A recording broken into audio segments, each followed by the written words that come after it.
Näin kirjaudut sisään omille sivuillesi Weeblyssä, eli Helsingin freelance-näyttelijöiden sivustolla. Kirjoita ensin hakukenttään weebly.com.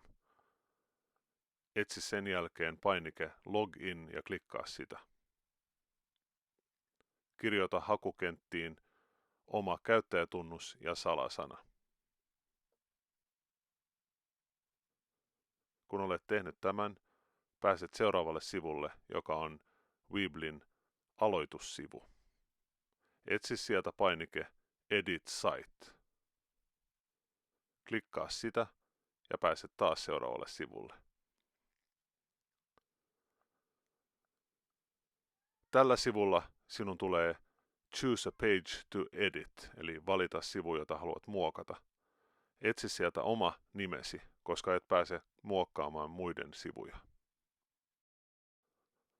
Kun olet löytänyt oman nimesi, klikkaa sitä ja pääset muokkaamaan sivujasi.